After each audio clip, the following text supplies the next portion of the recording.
nǹkan tí wọ́n ń fi ẹ̀jẹ̀ Yorùbá ṣe ni. ẹ̀tẹ̀ lọ́wọ́ wo àdìgẹ́ fún wa lóṣù mẹ́fà gbogbo kìíní yà á lọlẹ̀ àná á lọlẹ̀ á lọlẹ̀ á lọlẹ̀.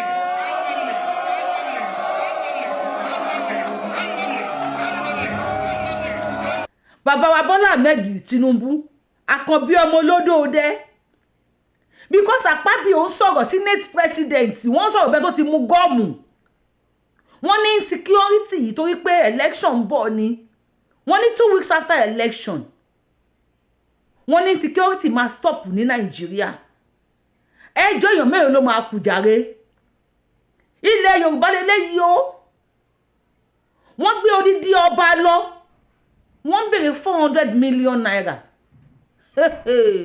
wọ́n mú baálẹ̀ wọ́n ṣá baálẹ̀ bí ẹran alápatà ìyàwó baálẹ̀ dúró níbi tó sápamọ́ sí pẹ̀lú ọmọ baálẹ̀ wọ́n bẹ̀rẹ̀ sí ní ṣá bàbá àti ọkọ lójú ìyàwó àtọmọ wọ́n láwọn ò lè pariwo síta kọ́ wọ́n bá ṣá àwọn náà pa Fúlàní wá dikú tó ń pọmọ tí ìyá ò gbọ́dọ̀ gbin ó dikú tó ń pọmọ tí bàbá ò gbọ́dọ̀ sọ̀rọ̀ lórí ilẹ̀ Yorùbá wọ́n sọra wọn di àràmàǹdà wọ́n ń pa bàbá lójú ọmọbìnrin trauma wo ló máa go through lójú nílé ayé ẹ̀ forever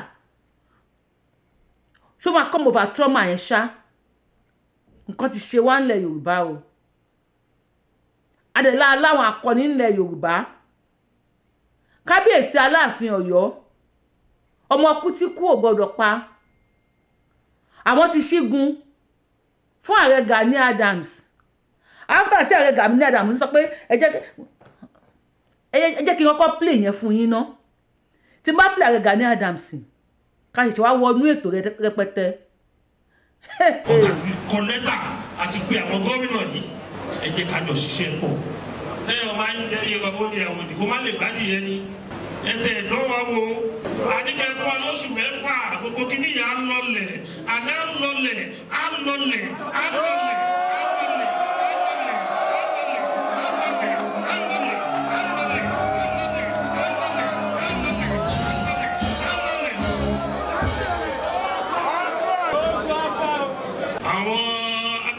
Ló ti ń dà wá láàbò yìí oríṣiríṣi ibi ló ti gbà wọlé Yorùbá ìyẹn láyé ń pe àwọn gómìnà wa ẹ jẹ́ ká jọ ṣiṣẹ́ papọ̀ ká lé àwọn pípọ̀ ìwà ọ̀dà wa ló ń jẹ́ terrorist lẹ́gbẹ̀ẹ́ OPC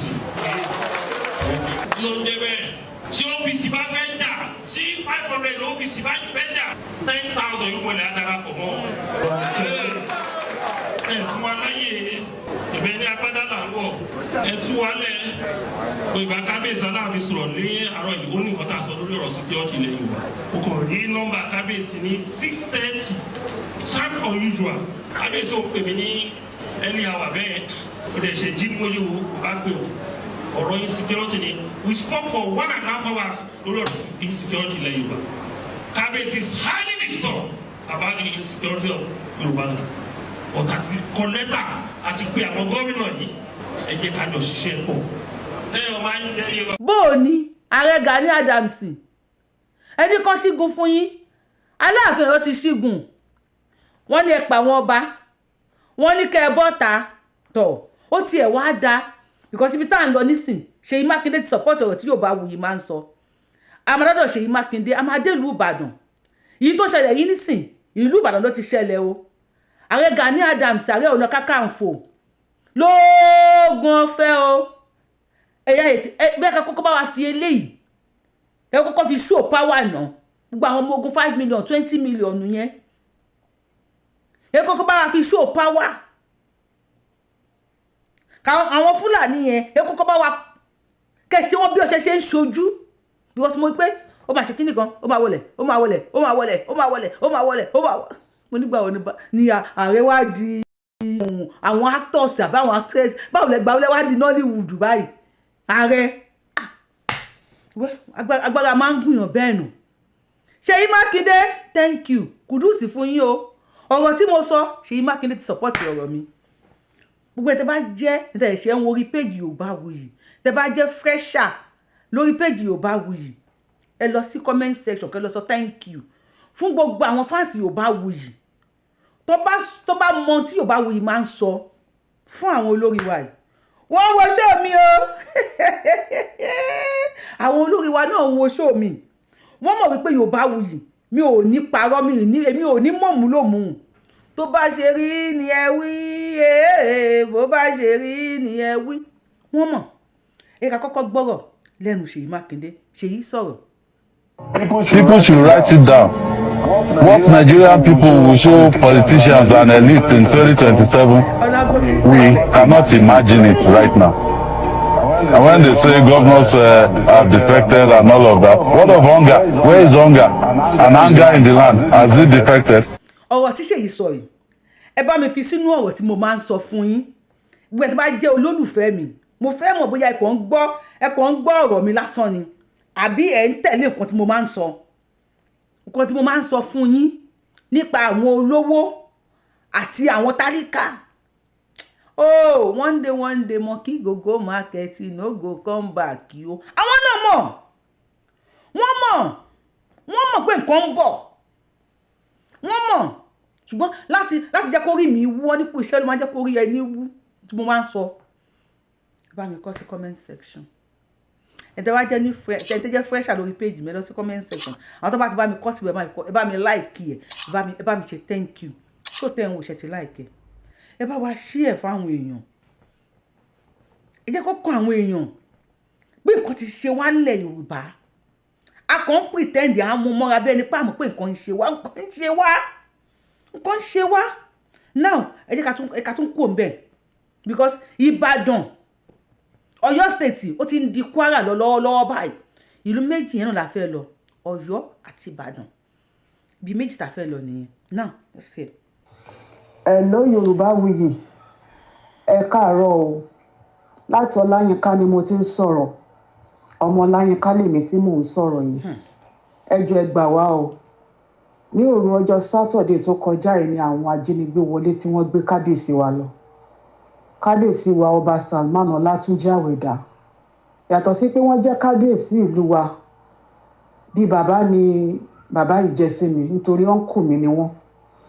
Láti ìgbà náà àti ìmọ̀ ibi tí wọ́n gbé wọn wọ̀. Àti ìmọ̀ bó ṣe ń lọ. Ẹ jọ̀ọ́ ẹ gbà wá Yorùbáwùyí. Mo ń sọ eléyìí fún yín torí mo mọ̀ yìí pé any good platform ẹ dẹ̀ ní voice tó yẹ kó máa ń go viral. And as a matter of fact mo mọ̀ yìí pé ọmọ Kwara State lẹ́yìn náà tá a tó jọ jẹ́ ọmọ àdúgbò kan náà. Mo dẹ̀ mọ̀ pé ohun yín ayé máa ń gbọ́. Ẹ jọ̀ọ́ ẹ gbà wá. I want you to lend your voice to help this man. How we are going to get him, how he is going to be released. Ẹ jọ̀ọ́ ẹ ṣàánú wa o. Ẹ ṣé o. Mo dúpẹ́. Gbogbo recommendation tí ìyá yìí fún Yorùbáwùyí platform, I dedicated it to all my fans. Ẹ ṣé gan mo dúpẹ́. Because tí o bá sẹ́yìn, kò sí ohun tó jẹ́ Yorùbáwùyí platform o.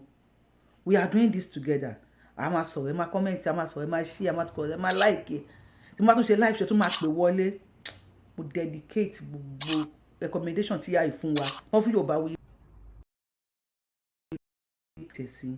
Now, Honourable Fẹ́mi Yusuf tó jẹ́ Kwara State Chief Security máa tún wọn play fídíò wọn máa tún play. Now ẹ jẹ́ ká kọ́kọ́ gbọ́ nǹkan tí Honourable Fẹ́mi Yusuf sọ. Mo wá fẹ́ tara bẹ̀ wá sọ́dọ̀ àwọn ọba wa. Mo ní question tí mo fẹ́ béèrè ká tó wá lọ sí Ọ̀yọ́ níbi tí Ààrẹ Ọ̀nà Kakanfò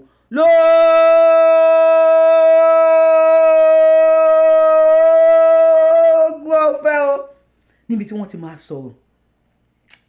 Wọ́n ṣẹ̀ṣẹ̀ wà ń bẹ̀ o. Wọ́n ẹ̀ṣẹ̀ wà ń bẹ̀ o. Wọ́n ti wà ń bẹ̀ more than 15 years tán ti ń live life wọn tán ti establish system wọn. Nínú igbó. Bẹ́ẹ̀ ni nínú igbó yẹn. Igbó tá a ti ń sọ pé kàn ṣe igbó pé mo wọ̀ mo jáde. Igbó tó ṣe pé láti point kan sí point kejì ẹ lè fọ̀kadà rìnrìn 3 hours kẹ́ tó dé point kejì. Láti point kejì sí point kẹta ẹ lè lo 2 hours pẹ̀lú ọ̀kadà. Igbó yìí ẹdíbẹ̀ tí yín ni ẹwọ gbọ́n bẹ́ẹ̀ ni. Ṣé mi ni chief security officer. Sẹ́yìn wọ gbọ́n bẹ́ẹ̀ ni. Ṣebí bílẹ̀ sí lèmi. Sẹ́yìn wọ bẹ́ẹ̀. Ṣebí bílẹ̀ ni mí. Àwọn kan nìkan tẹ́ ń sọ yìí ọ̀nà Fẹ́mi Yusuf wọ́n sọ pé bóyá ẹ fẹ́ máa fi ẹnu pọ́n àṣírídé yín. No ọ̀rọ̀ yẹn kọ́. Ó yẹ kí n máa bí wípé ṣé igbó yìí ṣe é wọ bẹ̀rẹ̀ sí mọ̀ pé igbó yìí. Ọ̀rọ̀ mo fẹ́ fẹnu pọ́n kọ́. sàbúrí ni kò ṣe sàbúgbọ́ ẹni tó bá mọ̀ pé òun fẹ́ confam tá à ń sọ kó ká lọ kó náà ká lọ wọbẹ̀ eléyìí sọ̀rọ̀ kìíní ṣe báwọn èèyàn ní ń gbé bẹ̀ àwọn èèyàn ló ń gbé ti ilé àwọn èèyàn ń dáko ń bẹ̀ àwọn èèyàn ń ṣiṣẹ́ ń bẹ̀ kí n tó da alága mo ti débẹ̀ rí so what are you now saying so nísìn àwọn tó ń gégi wà ń bẹ̀ àwọn tó ń dáko wà ń bẹ̀ a sì mọ̀ pọ́n ti wà ń bẹ̀ tipẹ́ sáà wá ní mọ̀tàn ara wa ni mi gbé mi wá tọ́ ńlẹ̀ yìí ọmọ ìfẹ́ lódùn tó tọ́ sí ni mí tí ó ṣe pé ilé pọ́nbélé ni mí kò sí kọ̀rọ̀ kan dùn ìfẹ́ lódùn tí mi mọ̀ so tí n bá ń sọ̀rọ̀ mo mọ tí mo sọ. wọ́n sì lé wọn kúrò ńbẹ̀. now ọ̀rọ̀ lé wọn kúrò ńbẹ̀ kọ́ ni tó wà ńlẹ̀ yìí ọ̀rọ̀ tó ń ṣẹlẹ̀ ni pé láti bí 15 years ago tán ti wà 15 years ago wọ́n yà sí Yorùbá àwọn wo ni. wọ́n ṣẹ̀ṣẹ̀ bẹ̀rẹ̀ ẹsẹ̀ ẹbí wọn tán ṣe àwọn tán ṣe ẹbí tá à ń sọ yìí wọ́n ṣẹ̀ bẹ̀rẹ̀ o wọ́n ẹ̀dá sára ìlú wọ́n ẹ̀dá sí Yorùbá àwọn ara wọn náà ni wọ́n ń bára wọn fà á àwọn ara wọn ni wọ́n attack àwọn ara wọn náà ń gbàmọ́ lù wọn àwọn ara wọn ní so àwọn náà ti ń rún mọ́ra tipẹ́ sọ ma pé gbogbo àwọn tá a jọ ń gbé yìí náà kọ́ la ẹni ṣe aburú àwọn kan wà tó ṣe pé àjọ ṣe kékeré àjọ dàgbà tán ti wà ń bẹ̀ for years ni tá a sì mọ̀ wọ́n tán ti dára wa àwọn yìí náà ń lé kiri tó bá rántí nígbà tó di bí tí mo wọlé tó pọ́sẹ̀ kan náà pa ọkùnrin kan nílùú wa tó ń jẹ́ Jagun yìí ikú rẹ̀ ló jẹ́ kí n mọ̀ pé àsáwọn tó ń ṣiṣẹ́ fún gangan nìyẹn òun ló ń dífẹ́ǹdì gbogbo àwọn Fúlàní. wọ́n dáwọ̀ bọ̀ wọ́n. bẹ́ẹ̀ ni ikú wọn ló kù ikú torí tó bá ti gbọ́ pé wọ́n ń dààmú ẹnìkan bìkan ó ti kó sí mọ́tò ó ti lọ ara pípé náà pé náà ṣe pa á náà ṣe tán jáde lọ pa pé wọ́n àtàkì àwọn Fúlàní kan níbì kan lòun wá lọ gègùndẹ̀ wọ́n bí tán gbà kọjá. So this thing has been a recurring issue for a very long time. It has been there for a very long time. Tí wọ́n sì mọ̀ tí ìjọba àwọn tán wà ń bẹ tẹ́lẹ̀ sì mọ̀. Imagine ẹ bí wọ́n ṣe ń shift blame. Honourable Fẹ́mi Yusuf yìí ó ní òun chief security officer fún Ìfẹ́lódùn. Mo wá wo ohun tí ó dé tí wọ́n fi yàn án. Àbí tó pa àwọn aráàlú mọ̀ wípé wọ́n máa ń lọ sínú igbó yẹn ó mọ ìbú àtòrò bẹ̀ dáadáa ó ní wọ́n ti wà ń bẹ̀ for the past 15 years. Assuming pé past government wọ́n failed. Ṣé present government yìí náà sì ṣáwọn náà ti máa fail? If the past government failed láti lé wọn kúrò nínú igbó tí wọ́n wà kí wọ́n eradicate wọn totally.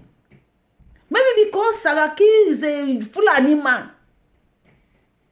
Ẹjọ́ ṣé Abdulrahmanu Abdulrasaki náà tí mo pè lẹ́nu àánú ńjọ́ kí náà táwọn kan kéyìn sókè ṣé Fúlàní làwọn náà ni. Okay, kò sí ìjà ńlẹ̀ lẹ́nìí Honourable Fẹ́mi Yusuf wọ́n ti gbé kábíyèsí láyínká. They are now demanding for 400 million. Ó ní terrorists adopt another Kwara monarch. Demand 400 million naira ransom. The traditional ruler of Olayinka community in the Ìfẹ́lódùn local government area of Kwara State, Oba Salman Olatunji Aweda, was adopted by terrorists in the early hours of Saturday. The adopters have reportedly demanded a ransom of 400 million naira for his release. 400 million naira for the release of Kábíyèsí. Ibo ni kí wọ́n ti rìn.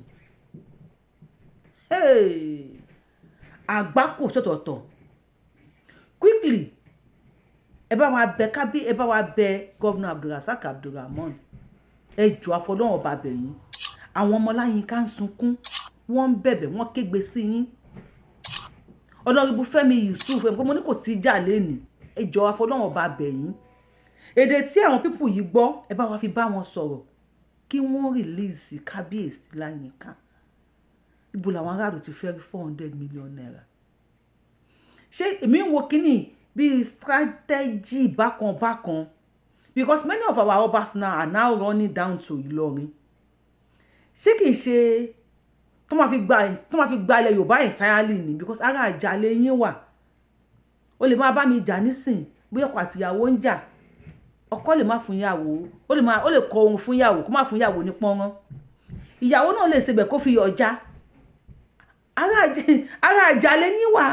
Ṣé kìí ṣe wípé bí àwọn gbogbo àwọn bá wa ìbọn ṣe ń sá lọ sí Ìlọrin gbogbo wọn padà gbé adé kalẹ̀ wọ́n padà máa wé láwàní and from there àwa jẹ́ pé ẹ̀mí ẹ̀yọ̀ kan ló máa wà ní entire Kwara state àwọn ọba tó kù máa wá àwọn ọba yẹn máa wá di baálẹ̀ from there á di wípé àwọn ọba yẹn náà wọ́n máa initiate àwọn tó máa jẹ́ láti bí Olúwo Rashidi Mufuti and their likes wọ́n máa initiate wọn wọnú láwàní díẹ̀díẹ̀ mo béèrè ní o ní comment section o fẹ́yìn tẹ́ bá ń wò wá o. Now quickly let's move down to kí ló wípé Ìbàdàn níbi tí wọ́n ti ṣígun fún bàbá Ààrẹ Ọ̀nà Kakanfò. Obìnrin yìí ló sọ̀rọ̀ ìyàwó baálẹ̀ ni ó ní níṣojú òun báyìí ni wọ́n ṣe pa ọkọ òun ní ìṣojú òun ni wọ́n ṣe ṣá ọkọ òun ládàá pa ṣùgbọ́n òun ò lè pariwo kí wọ́n má bàa ṣá òun náà ìyàwó olóyè Ìbàdàn ẹ má bínú pé màmá fi ẹ̀dà ọ̀rọ̀ ká síta àpèmọ́ra ẹni la máa ń pe tèmi dire èmi ò lè pe irú nǹkan bẹ́ẹ̀ yẹn mọ́ ara mi. Afurasí darandaran ṣá olóyè ìlú Ìbàdàn pa ṣèlérí láti padà wá fún ìkọlù míì. Ìlú Ìbàdàn ibi tí wọ́n ti ṣá kábíyèsí ládàpá baálẹ̀ ládàpá ibẹ̀ ni wọ́n ti dóyà kan pa tá a pariwo títí nígbà tí wọ́n ń paráàlú àwọn baálẹ̀ fọwọ́ lẹ́rán àwọn ọba fọwọ́ lẹ́rán náà wọ́n tún ti reverse wọ́n ti fi sí reverse jansen ó tún ti kan àwọn ọba àtàwọn baálẹ̀ ìdó yìí ni wọ́n ti dóyà kan pa o tí wọ́n tún ká àwọn ìyá tí wọ́n tún lọ ti àwọn ọmọ ìyá tán dó pamọ́ lé ìyá 80 years wọ́n dóyà wọ́n pa ìyá ọlọ́pàá sọ pé òun tún máa rán àwọn ọmọ ìyá yẹn ní ẹ̀wọ̀n. If you are just following Yorubawuyi platform or you have not subscribed to Yorubawuyi you are missing my sister hey my brother you are missing daddy mommy tẹ́ ẹ bá ti follow Yorubawuyi bó ṣe ń lọ ní gbígbóná ẹ miss díẹ̀díẹ̀. Now ẹ jẹ́ ká ka ìròyìn náà fún yín lẹ́kùnrẹ́rẹ́ Yorùbá mi lọ́mọ ìkéyìn mi iyọ̀ bí ṣe fẹ́ ka ẹ kí n bẹ̀rẹ̀ láti bẹ̀rẹ̀ again. Níṣojú òun báyìí ni wọ́n ṣe ṣá ọkọ rẹ̀ ní àdá pa ṣùgbọ́n òun kò lè pariwo kí wọ́n má bàa pa òun náà ìyàwó olóyè Ìbàdàn. Now láìpẹ́ yìí ni BBC News Yorùbá mú ìròyìn wá nípa olóyè olóògbé Mutairu Ọládọ̀ṣù Ọ̀tún Balógun Òkèládé Ọ̀kín lágbègbè Ọmí Àdìó ìpínlẹ̀ Ọ̀yọ́ ẹni tí àwọn kan ya bo oko rẹ̀ láti fi ẹran jẹ oko tó kọ̀ fún wọn tí wọ́n sì ṣá a ládàá pa. Gẹ́gẹ́ bí a ṣe fi tó yín létí ìṣẹ̀lẹ̀ náà ṣojú ìyàwó àkọ́fẹ́ olóògbé Ọládọ̀ṣù àti ọmọ wọn obìnrin kan lójú ọmọ ni wọ́n sábà bẹ́ẹ̀ pa àgbákòdé. Ìyàwó olóògbé àti ọmọ rẹ̀ yìí títí kan ẹ̀gbọ́n rẹ̀ ti bá BBC News Yorùbá sọ̀rọ̀ lórí ọ̀rọ̀ ohun tó ṣẹlẹ̀ èyí ni ohun tí wọ́n wí. Ìyàwó náà sọ wípé òun kò lè pariwo kí wọ́n bá ṣá òun náà pa pẹ̀lú àwòrán ìbànújẹ́ tí kò lè kúrò lọ́kàn rẹ̀ gẹ́gẹ́ bó ṣe wí ní abilékọ Ọládọ̀ṣù fi ṣàlàyé pé ọkọ òun ní Ọ̀tún Olúọdẹ ní Àbàṣà nílùú Ọmí Àdìó tó wà ní ìjọba ìbílẹ̀ Ìdó ní ìpínlẹ̀ Ọ̀yọ́.